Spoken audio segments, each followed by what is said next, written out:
Warm welcome. It is time for Fortune Friday Ask Me Anything series. And today I have gotten another couple of questions to answer. So I'm beginning straight away on them and a brief introduction. So I'm Priyanka Bhatia from Women on Wealth. And what we do is we help women take charge of their finances. So we run online financial training and coaching programs so that women can learn how they can manage their money and grow it effectively. Hi Ritika, welcome, good evening. Hey Mukta, hi. Awesome, warm welcome my people. I'm glad that you guys are coming in, joining in and acknowledging your presence. So straight away I'm going into the questions. The first question that I have is from Anjali, and Anjali is saying, how long does it take to become financially free through investing? I'm repeating the question. How long does it take to become financially free through investing? So let me first explain what is financial freedom for all of you who don't understand. So financial freedom is when you have money getting generated. So when you have an income from your investments, which are bigger than what your expenses are. So then you're not dependent on a job or a business or a husband or a father to manage your existence. That day you're financially free, right? Where the investment income is taking care of your expenses, daily expenses. So now when your question is, how long does it take to become financially free through investing? Well, you cannot become financially free without investing. Right? Like investing is the most important basic. Yeah, a very, very important basic thing that has to happen if you want to be financially free.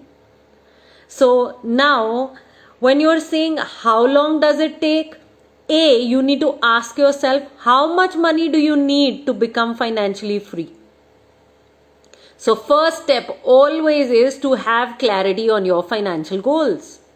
So when you're saying, I want to be financially free, got it, with how much money?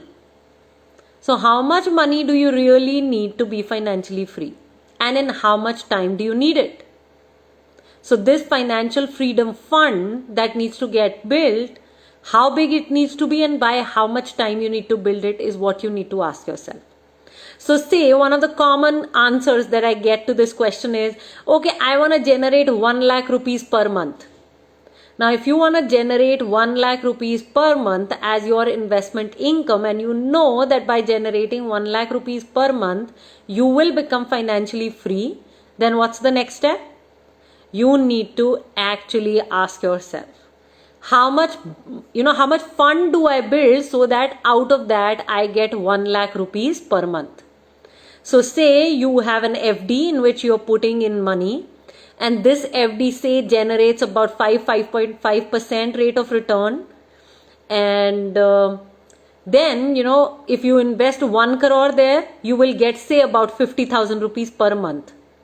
So if you put the FD on monthly interest payout, then a 1 crore FD will give you 50,000 rupees.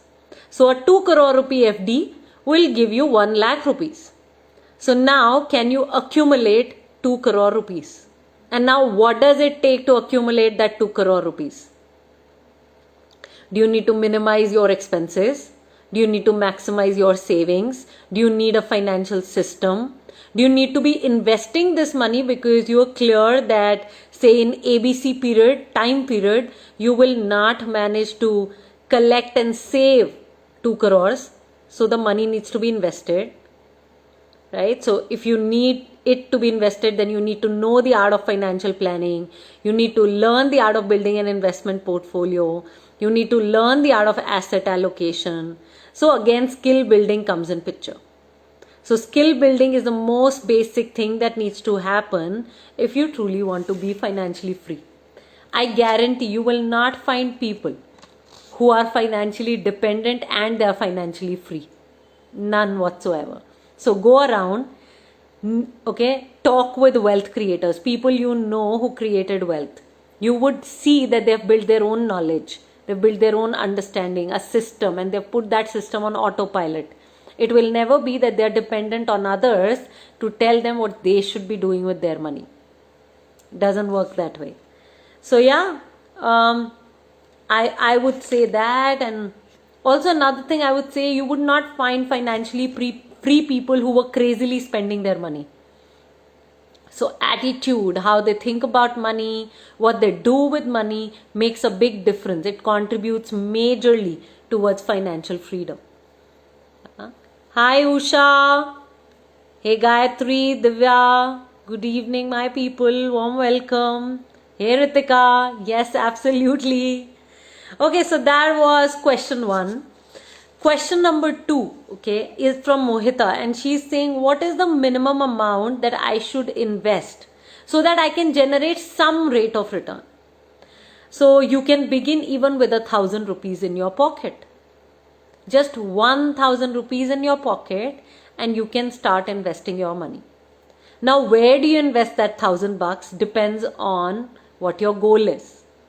So all the investment instruments that you select need to be aligned to what your financial goals are. Example, say you want to go to Kerala, but if you catch a train which is going to Goa, you're not going to land in Kerala in the time that you said you want to land in Kerala. So that's the thing, okay? What is the vehicle? Which is that investment that you choose to get to that destination, to get to that financial goal? That is different for different people. So identify that goal, number 1. Then identify which are those investments you can begin with to reach that goal. Example, say there is a long-term goal that you have for which you have over 7 years. Then you can invest in mutual funds. And you can begin investing with just 1,000 rupees in your pocket. And good quality mutual funds. What do I mean by good quality mutual funds? So mutual funds that you have selected independently with your own study and knowledge. Such good quality mutual funds have the potential to generate, say, about easily 12-15% rate of return per annum. So this is what you can generate even with a minimum amount of money, provided you build the skill for it. Again, we are coming back to provided you know what you're doing, provided you are financially educated. So if you are financially educated, great, congratulations, you've already taken the first step. And if you're not financially educated, I highly recommend that you attend a free introduction to our Money Gym program. And if you have already attended that introduction, then join in, talk with the team, take the support to join the Money Gym program. It will alter your life.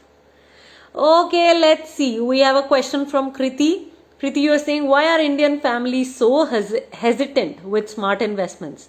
My family still believes in fixed deposits being the ideal form of saving money. A, because they don't know that they are losing money to inflation. So say inflation rate, and financial analysts are reporting that inflation rate in our country is about, say, 8%. We are in the high inflation zone already. And if fixed deposits, given the time horizon of the fixed deposits, if they are generating, say, maximum 5%, maximum 6% rate of return, then what's happening? Your money, you're actually allowing inflation to eat into it. But because 10,000 look like 10,000, though the purchasing power is reducing, but because 10,000 looks 10,000, so we think, oh, FDs are great. So a concept of inflation, financial education is missing in our country. 2, also the smart investments, or I would say modern investments, occur risky to people. There is a risk involved. Why is the risk involved? Because if you don't know what you're doing, then it's very highly likely that you're going to lose money. So the key is that we reduce the risk. How do we reduce the risk?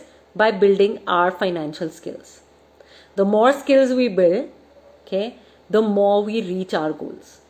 So these are the 2 reasons. A, lack of financial education. B, risk. Okay. Also, if you want to make it more women specific, then C, women are not seen as wealth creators. They're not related to as wealth creators.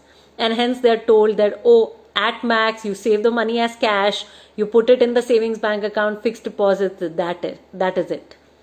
They're also told, we're doing it. Yeah, the men are doing it. So you don't have to worry for it.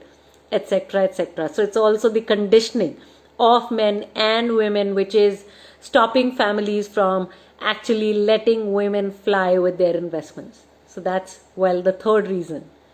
Ritika, you agree with me 100%? Got that. Thank you. Thank you for being here.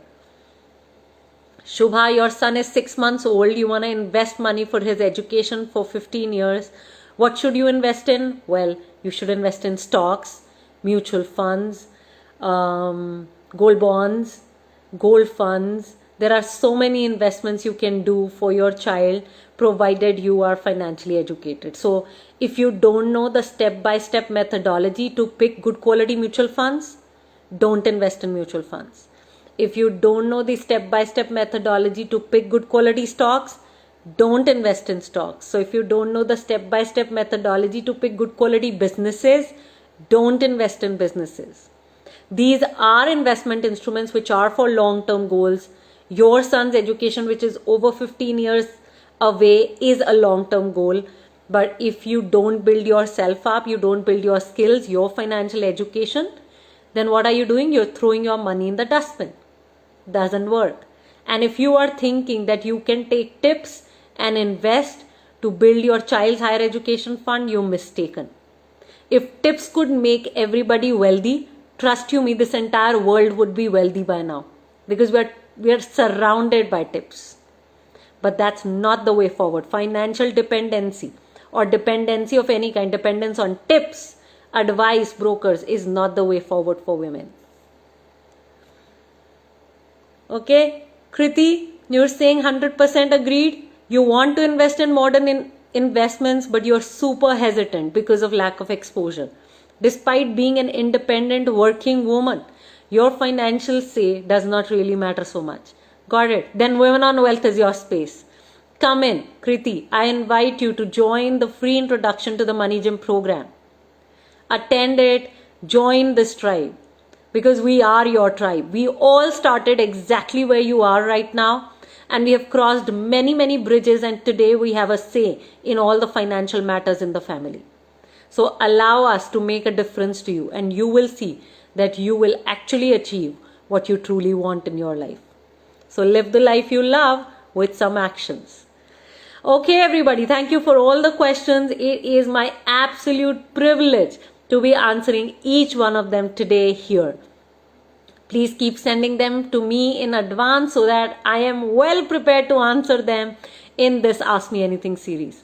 Take charge, everyone. Stay safe. And if you're liking what you're watching here, if you're getting contributed to, please make sure you're sharing these videos. Okay? And this video especially. Click on the share button, share it with the world, put it as your story, send it in DMs. Make sure you're making each woman or at least 5 women around you financially educated.